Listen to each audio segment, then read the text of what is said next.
Iceland, on the confines of the Arctic Circle, is a fascinating island where an original hardy breed of men and women live out their purest aspirations.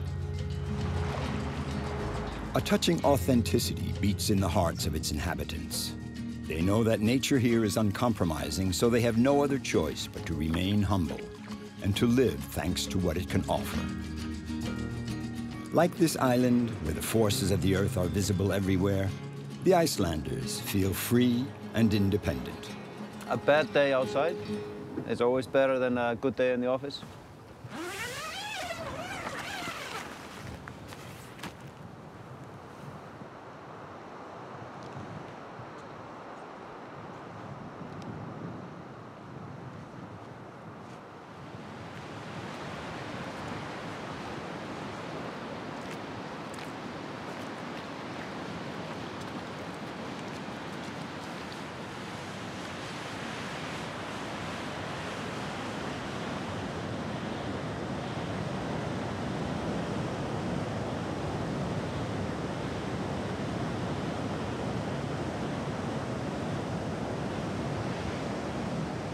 To be in nature is maybe the most important for me, just to be somewhere. It doesn't have to be spectacular, but just to feel the power of nature, the forest, and to be small in nature is something I really enjoy. And that's why I like to put up my tent a little bit off from the road, on a place that looks a little bit more wild and remote, and then feel one with nature. That's something I really enjoy.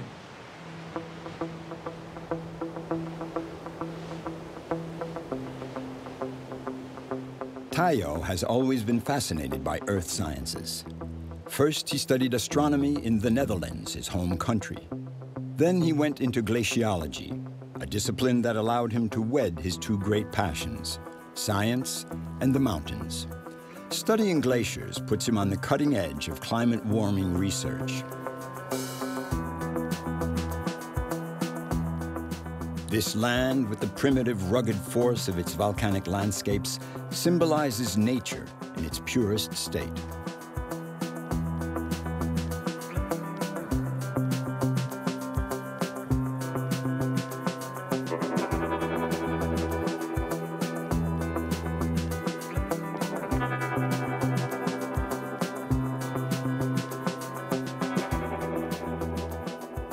The untouched wild nature is really putting into a corner, and it's getting less and less. So it's harder for us to come into contact with the wild nature. There's some of it left in Iceland, which is very special. And I think it's very interesting and inspiring for me to try to keep these places that we still have on the planet and to really try to preserve it, because they become so precious and there are so few of them left.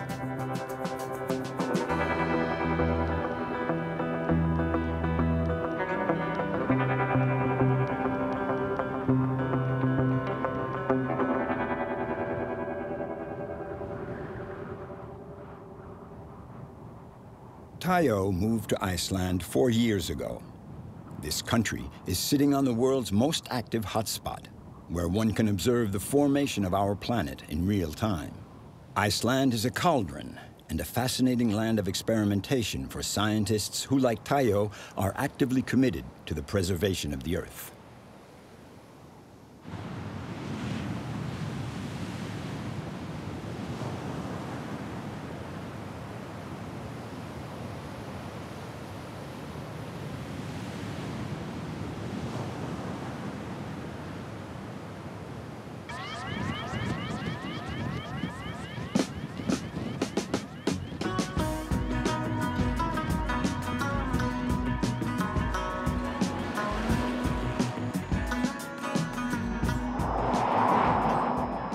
Well, if you don't have a driver's license and you're low on funds, hitchhiking is the best way to get around, even in this country with its often harsh weather.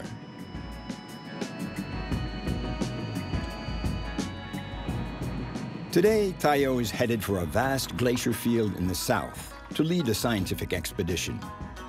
He'll be meeting up with his friend Joaquin at a refuge at the foot of the glacier Vatna.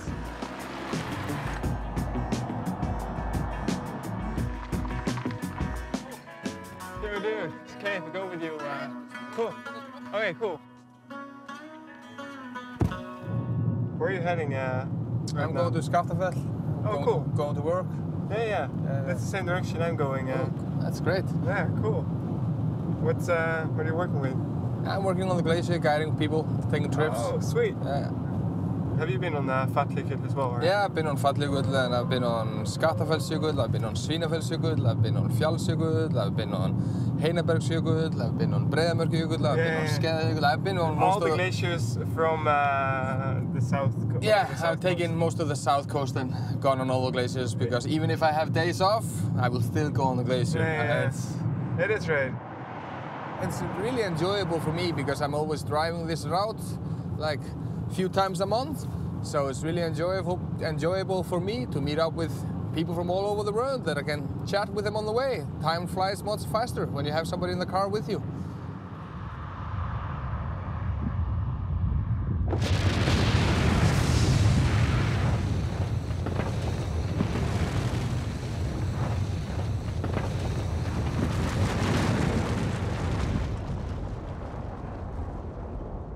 On a geological timescale, Iceland is no more than a newborn. Hardly 20 million years have elapsed since this island began to emerge from the volcanoes on the floor of the Atlantic Ocean. Iceland is home to around 100 volcanoes that are a permanent threat to the population.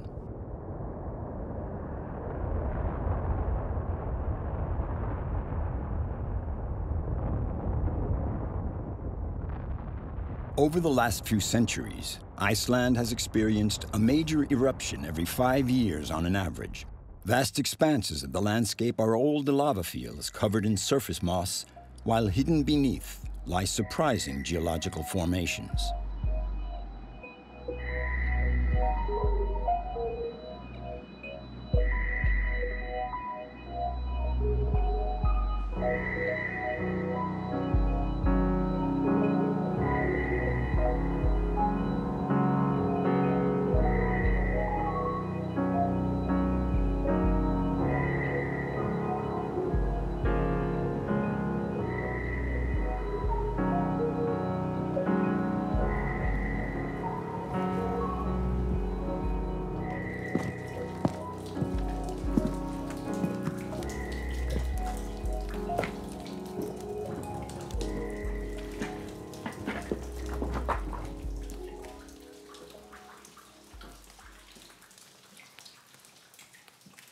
So once this was a fresh eruption, it was a big lava field.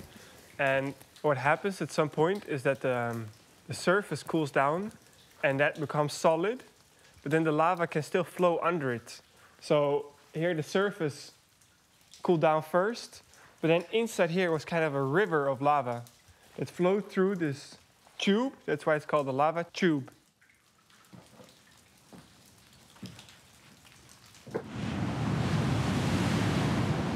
Ever since the first Vikings landed on the shores of Iceland more than 1,000 years ago, the settlers here have managed to survive on their island by waging a constant struggle with a hostile, violent land. A very revealing episode of that struggle took place in the Westman Islands off the southern coast of Iceland.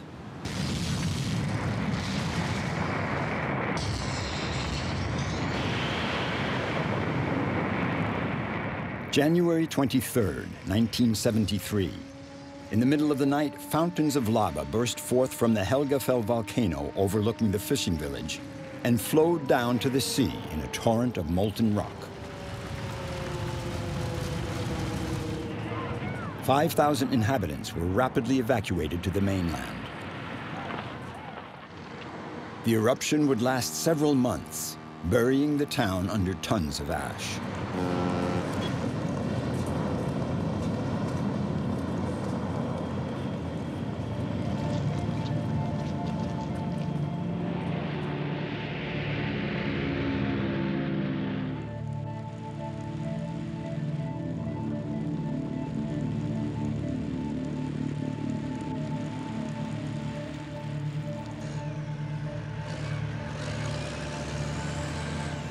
Down through the generations, Icelanders have learned that they mustn't look on nature as an enemy, that they could contain its wrath by remaining humble before it and using their wits.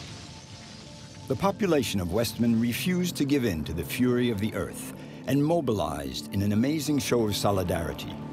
Rescue workers decided to pump millions of tons of seawater onto the lava flows to stop their advance.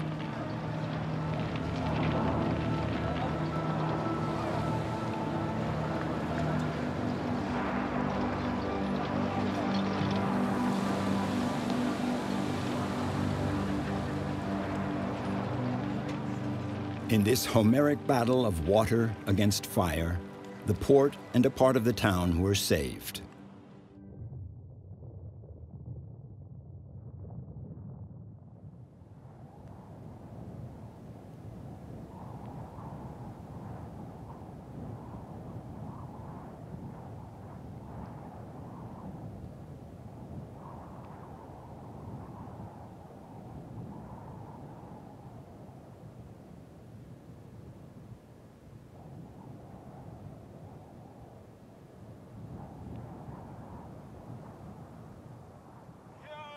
Fucking, yo.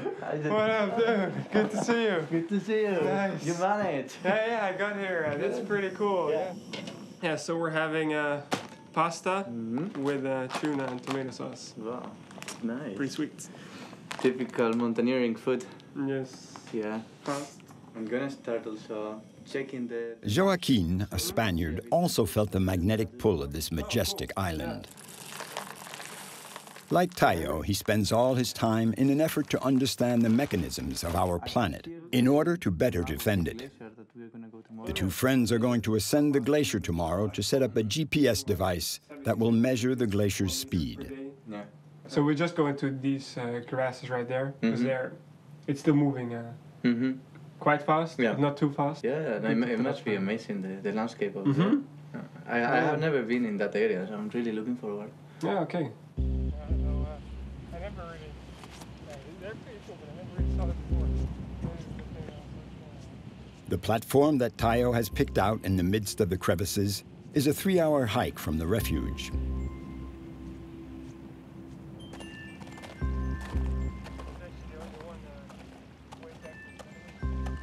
Glaciers cover 10% of the Earth's surface, but all over the world their area is shrinking year by year.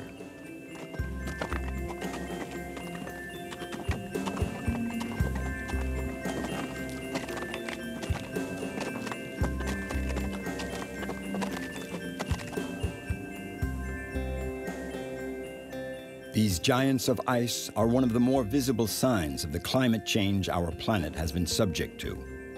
You can see with your own eyes that they are dying.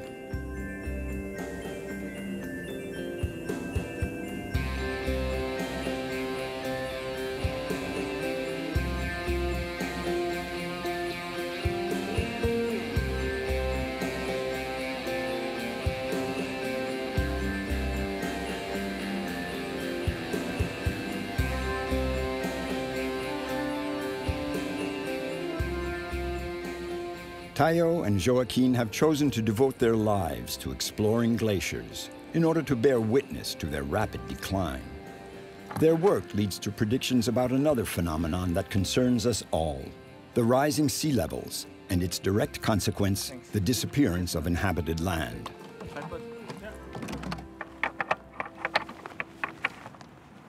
I'm working a bit more with satellite images, and he's working with GPS.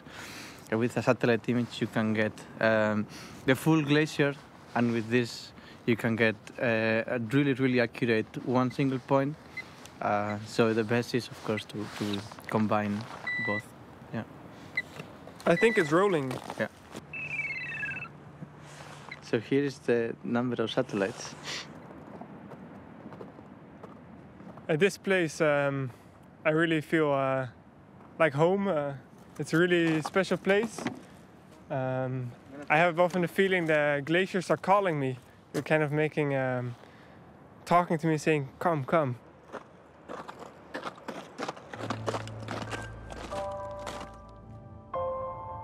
The glacier that Tayo and Joaquin are studying is part of Europe's largest glacier zone. In October 1996, in this same spot, the volcano under the glacier awoke. The ice cap was blown into the sky in a gigantic eruption of ash and steam. The millions of cubic meters of melted ice ran off and formed a lake. When the ice damming the lake gave way, the mass of water released swept away everything in its path.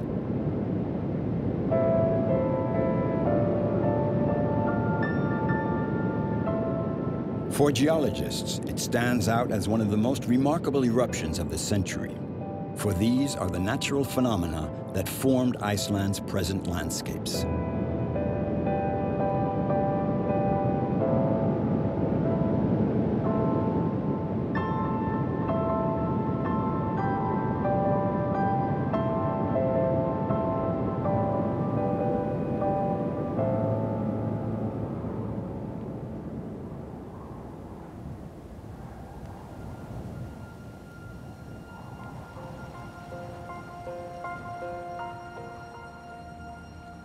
Before such a spectacle, men like Tayo naturally take a philosophical perspective of the mechanisms governing the colossal forces of our planet.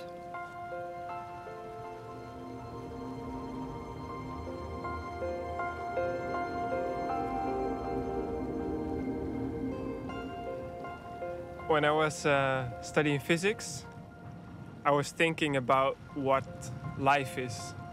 And in physics, you think a lot about time, and time makes change possible. And in a way, time is change. And I started to think about that maybe the change itself is life. Everything that changes is life. So it's a much broader and wider concept of what life is. In that way of looking at the world, a glacier is also a living thing.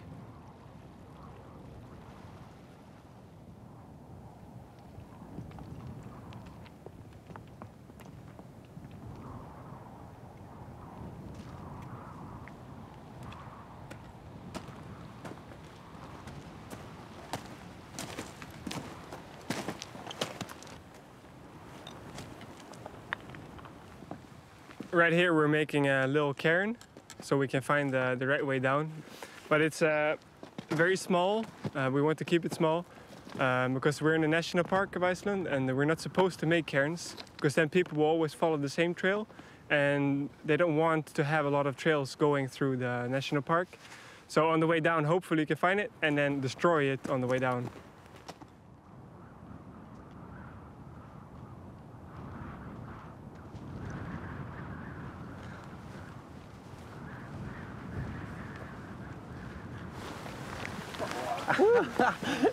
Wow, crazy, man. Cool. Nice. Wow. Spectacular. Wow. You will miss completely all of those things, all of those details. If you are just sitting on the office, even if you are working with the glaciers, you're missing like half of the experience. The best way to know how they are is just to look at them. So, yeah. Ah, okay, that's the whole point. I don't know. Some geological stuff must happen there. It's a country where people have suffered from nature for a long time, and it's harsh. It's really rough, and that's all part of it. And you can't kind of sit in a car or stay on the main road and escape everything and try to pretend like it's not there.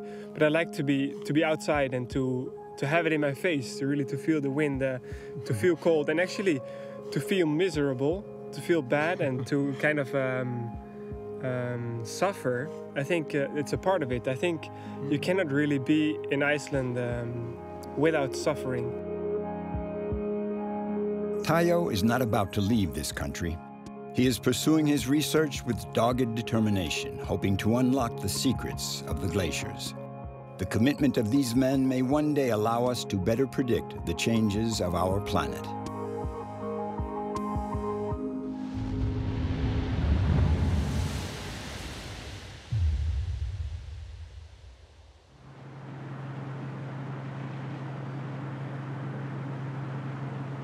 Weather permitting, the captain of the Draumur scans the waters of the fjord of Dalvik. These arms of the sea that cut deep into the land provide food and shelter for an abundance of whales. Leah was born here in Iceland 29 years ago. Her mother is French and her father, skipper of a fishing boat, Icelandic. She's a journalist and is presently doing an article on her native region, which is far off the beaten path. Wow, great.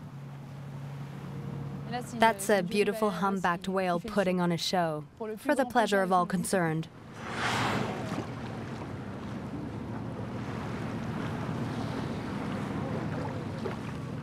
The fjord is just swarming with whales, and we can see them now especially because winter is coming on, and this is when they migrate to the South Pacific.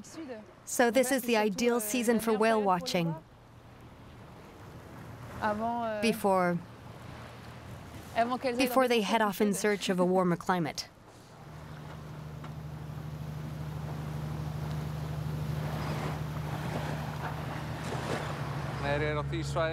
There were 10 of them here yesterday, so there could be 10 today as well.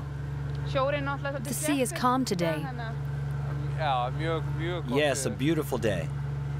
Perfect for us, but sometimes it's harder to spot the whales when the sea is flat, because they just stay below the surface and don't do anything.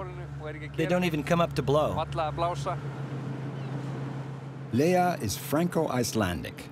She studied philosophy in Paris. The subject of her dissertation was tolerance among different peoples, something she, with her mixed background, knows about firsthand. Drawing on her double culture, she writes for the Pourquoi Pas, a newsletter named after the ship of Commander Charcot, the French explorer who perished when his ship ran aground on the coast of Iceland. This will appear in the little French newsletter I started with a few friends. It's meant for Iceland's French-speaking community and all lovers of Iceland. It will come out next summer, the July 2016 issue. We do one per year.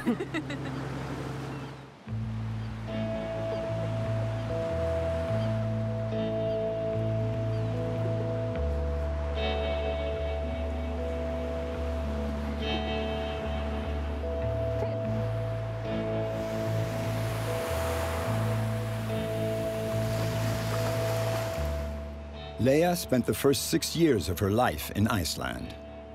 When her brother Victor was born, her mother decided to return to France with the 2 children. But Leah and Victor would spend their summer vacations in Dalvik with their Icelandic father.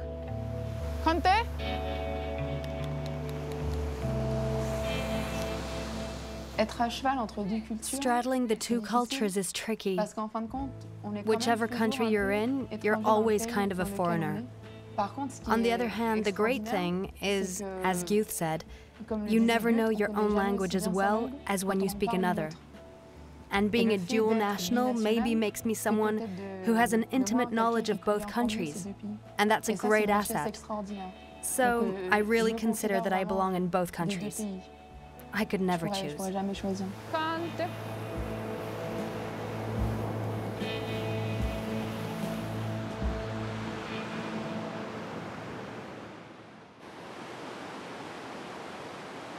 When Victor came of age, he decided to settle permanently in Iceland and work on his father's fishing trawler. He also trained to become a river fishing guide. I can't remember when I started fishing. I know I started very young. Whether it was fresh water, or the rivers, or the sea, I think it was my grandfather who took me fishing for the first time, and then it was my father. We would go every summer. So of course I love it. But it's not just the fishing, it's being out in nature, enjoying the environment. So it's the whole thing.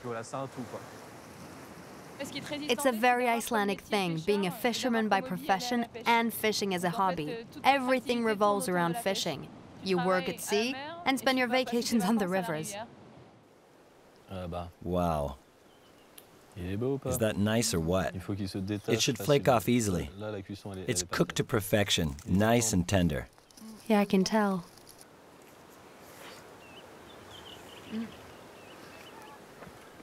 Delicious. The Icelandic word for stupid is heimskur, a person who has never left home. So the ideal is to go abroad and come back home. Then he won't be a heimskur. He didn't just stay at home. On the other hand, he can't not come back. That's how it is, right? That's right. You always come back eventually. It's like a magnet. There's nothing to match it. It's like absolute freedom.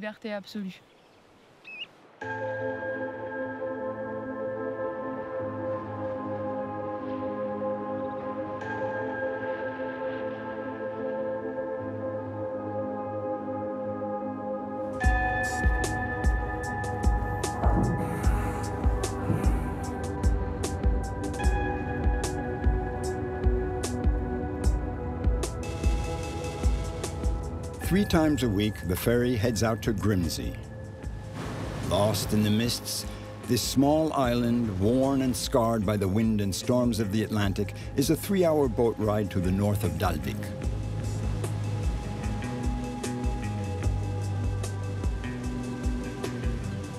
Grimsey is a land out of time. Leia says that this island lying on the Arctic Circle embodies the very soul of Iceland. The tightly knit community of men and women is an ideal source of inspiration for the stories she writes for her paper. On Grimsey, there are no more than 90 inhabitants clinging to this little parcel of land. A port, a school, and just one store. Here, life revolves around the comings and goings of the fishing boats.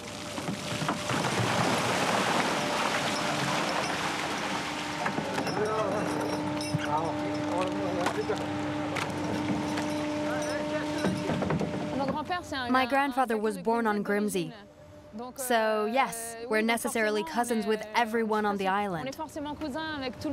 But here, it generally turns out that you're cousins with everybody. There's even an app for when you're at a party. You can check to make sure you're not coming onto your own cousin. But here, the risks are even higher, given the size of the island and the few families living here.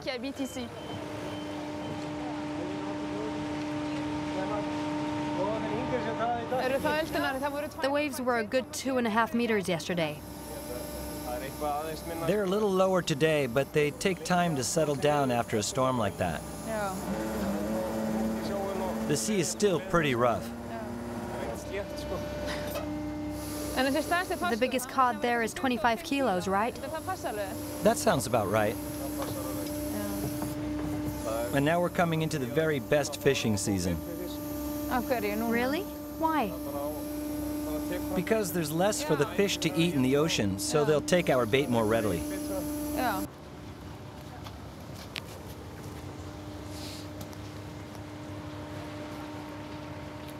It's like the story of my family here. All the men are fishermen, so I've often been here when they'd bring their catch into port.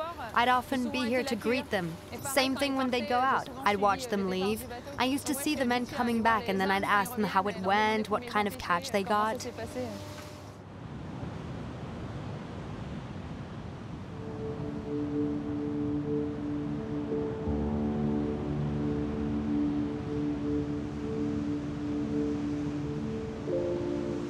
All year round, storms buffet Grimsey's black cliffs. These palisades form the ramparts of a wild land.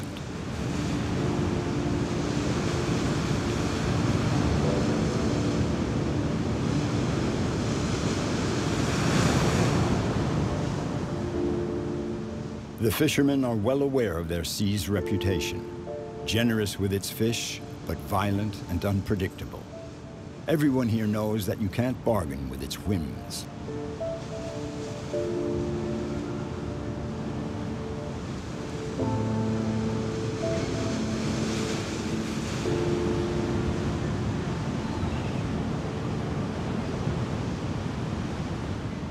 storms beat down on the fishermen at sea, and the ocean is a beast that swallows them alive.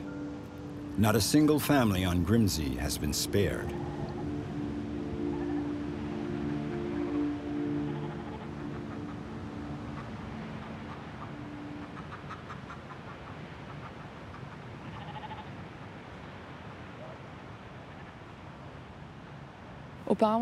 In the old days, many Icelanders lived in this type of place because there was food. And we should never forget that 100 years ago, there was nothing here in Iceland. It was only after the Second World War that the whole infrastructure was created. But as my father always says, when they had Versailles in France, Iceland had only a few wooden houses. We have to keep in mind that this is still a new world. It's as if we farmers and fishermen here in Iceland all of a sudden woke up in a suit and tie. And Grimsey is still a testimony to how life used to be. The fact that there are still people living here is just amazing.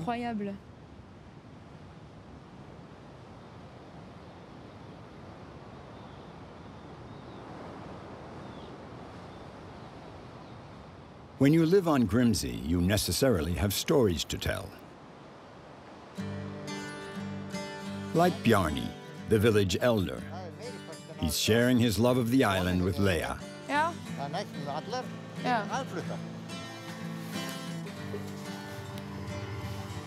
This is it? It was originally a gas lighthouse. We turned it off at the beginning of the war.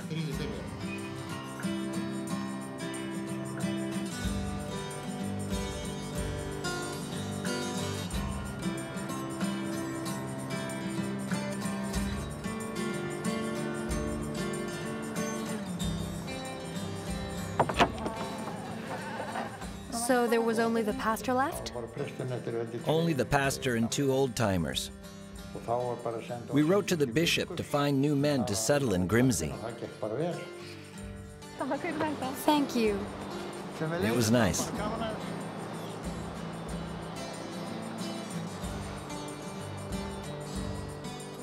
It's pretty much the story of my life. Always meeting up with these people in France and Iceland, always trying to understand the cultures of the 2 countries. What makes these 2 populations so different when they're only 3 hours apart by plane? Yes, it's something I'm really interested in, and I've been trying to understand it since childhood. But I'm not sure I'll ever find an answer, not a clear-cut answer in any case. But through my articles and encounters, I can try to catch a glimpse of the answer.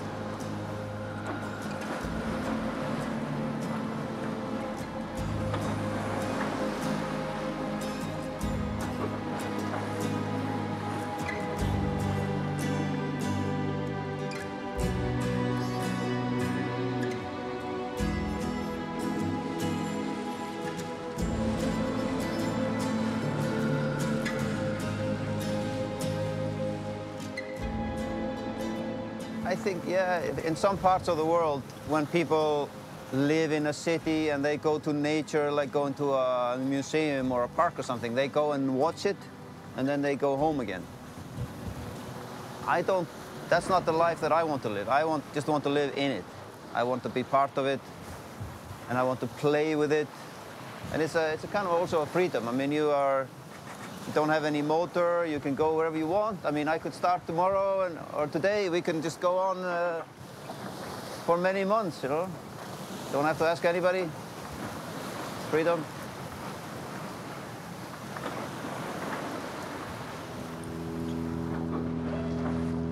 Siggy was born in the West Fjords. He worked as a naval architect in Iceland, in Canada, and in places the world over. 10 years ago, he gave it all up and bought a sailboat, the Aurora, to marry his 2 passions, the mountains and the sea.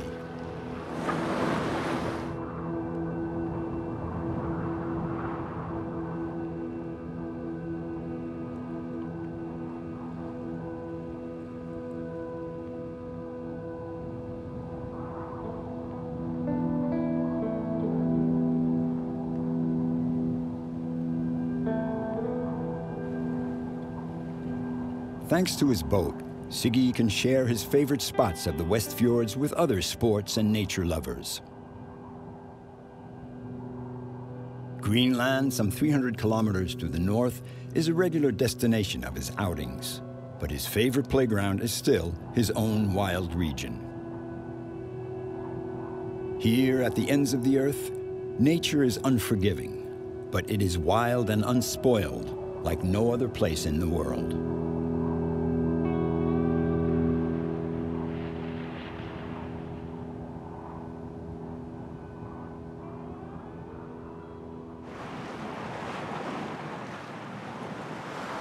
Þessi kafa kannski allir 3 eða 4 í einu.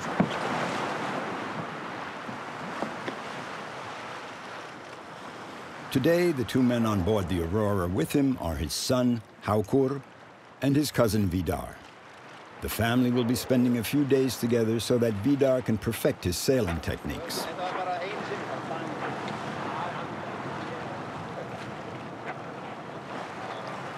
No, it's a humpback whale. They live, I think they live quite comfortably here in this place, and probably the best thing we can do is just observe them and, you know, let them in peace.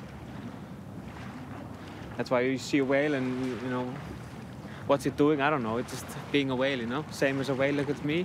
What's it doing? Like just being a human, probably. That's not allowed. Don't do that. Too late. We'll have to turn. In a week, Vidar will be leaving for England to get his yachtmaster certification. Then he will also become a captain. The promise of a new life.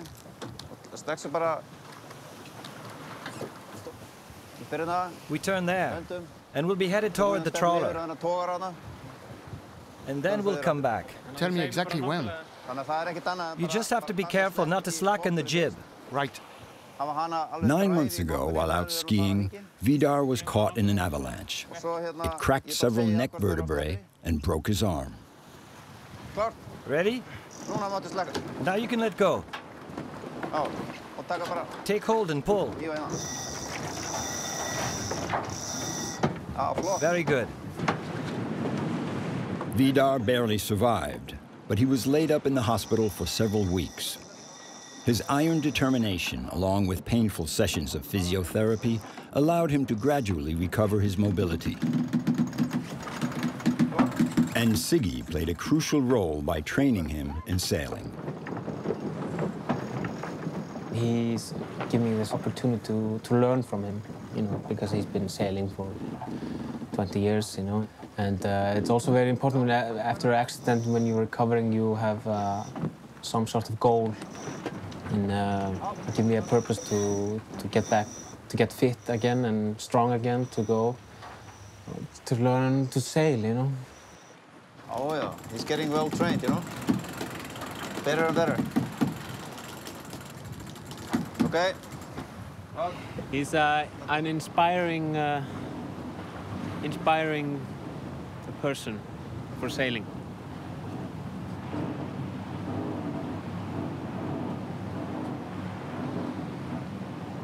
I knew Vidar from the time he was a baby almost, you know. He's a similar age to my son, Haukur.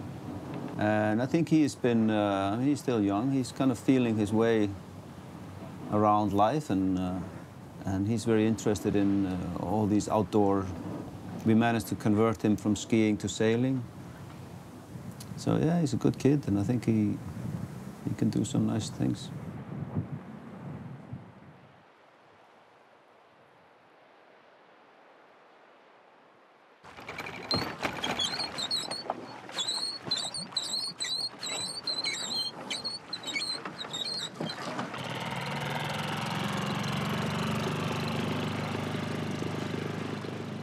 The 3 men have dropped anchor off Hesteri, in the heart of the West Fjords. Siggy is well acquainted with the history of this abandoned village, which is a testimony to this region's past.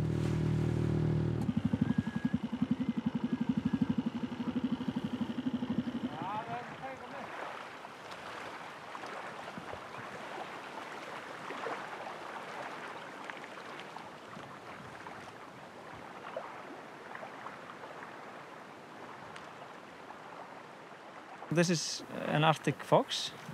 The Arctic fox is the only native mammal of Iceland. So when the Vikings arrived in Iceland 1,000 years ago, there was only one mammal in the whole country, and that was the Arctic fox. Yeah, generally in Iceland, in most places in Iceland, they are shot.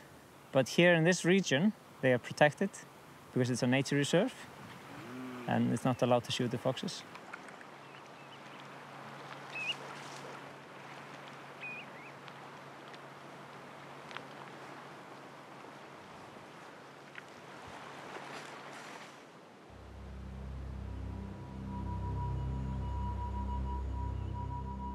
After the Second World War, Icelandic society underwent a total metamorphosis. The farmers and fishermen isolated in remote communities began to flee their living conditions, which were extremely harsh, particularly in winter. The decline of these villages, cut off from the rest of the world for 8 months of the year, became inexorable. When they lost a doctor, that was the kind of the final nail in the coffin. Eventually, in the early 1950s, there's basically a few, 4 or 5 families left, and they just sat down and had a meeting and said, this is it, let's go all together. You know, we don't want to just slowly fade away. So they all packed up and went all together. 1952, I think the last people moved away. Since then, nobody's lived here. Yet in its day, Hesteyri had up to 100 residents. There was even postal service, a store, and a school. Thanks to whaling, this community was the center of the entire region. Now, all that remains are a few houses and the ruins of the old whaling station.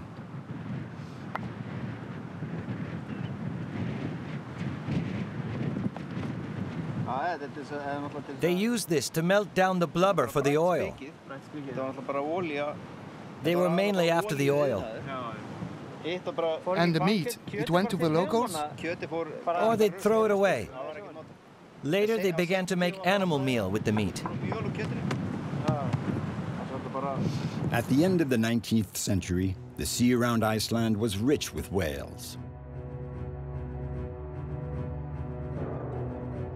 Around 1890, Norwegians moved into Hesteyri to systematically whale the nearby fjords.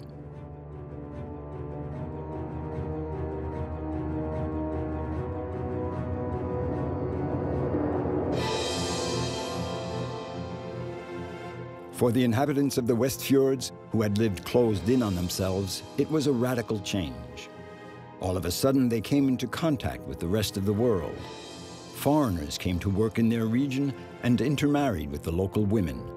Icelanders left their country to learn a profession, then came back with new skills. After 20 years, Iceland banned whaling, for nearly all the whales had been massacred.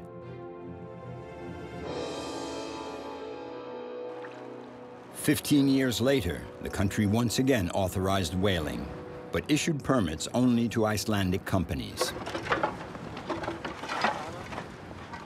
It's very much a part of Icelandic history, yeah.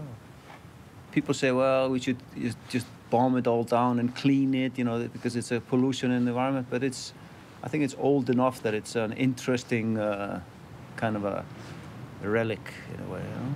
I like to come here. It's getting maybe a bit dangerous, falling on your head, but yeah, I like it.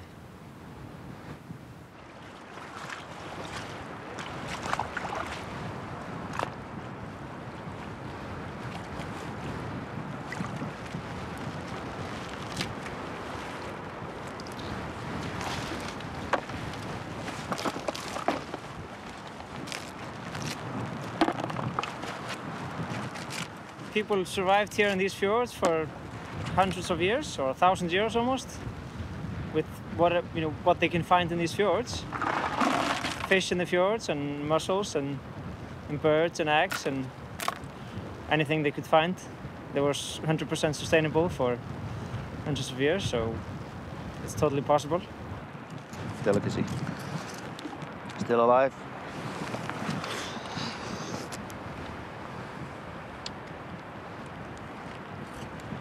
It's like oysters, just better. More taste.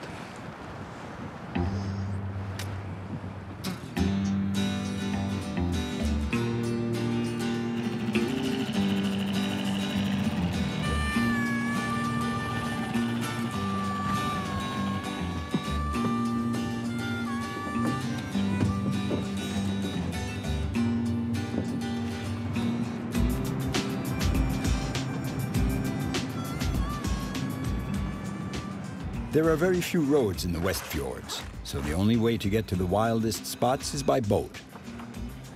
This isolated territory has given rise to generations of intrepid sailors, like Siggy, eager for adventure.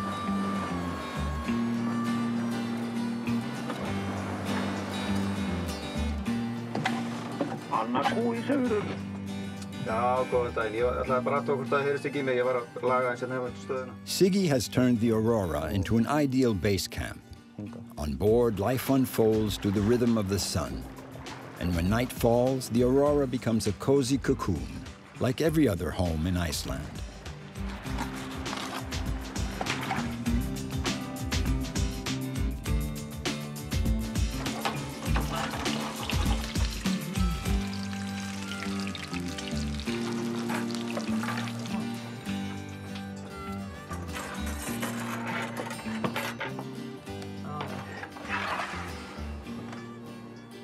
She's become a bit of a mountain hut that we can move around. You can put your anchor down and live on the boat, go ashore for ski, hike, diving, whatever. I mean, all kinds of activities.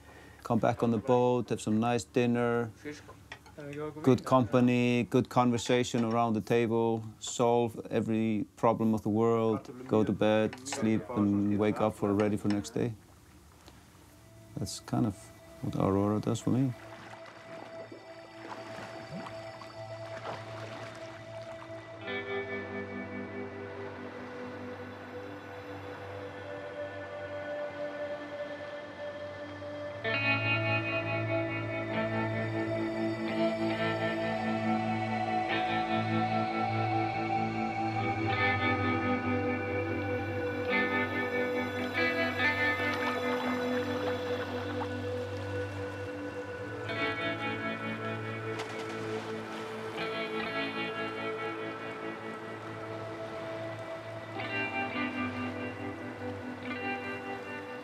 Exchange is the cornerstone of Siggy's philosophy of life.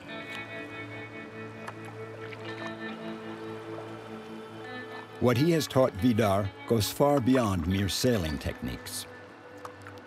He has transmitted to him the joy of being one with nature, and Vidar has drawn fresh strength from this to move on with his life.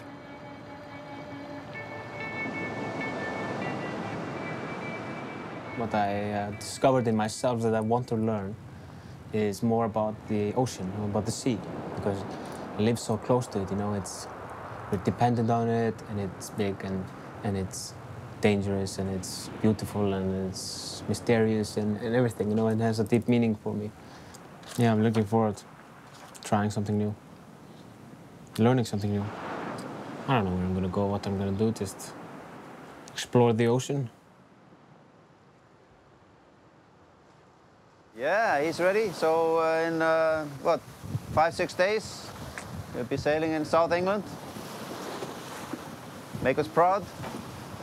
I always like to learn, so it's my own self-interest. I'm just hoping that I'm going to learn something more when Vidar comes back. That'll be good.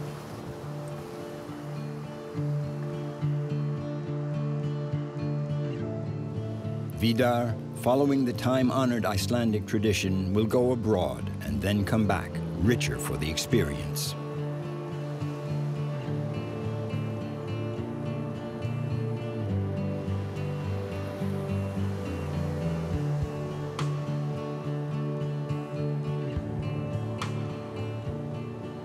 Every year, the first snowfalls are a signal for the northern Icelanders. They are ready to face the winter, to hunker down until spring.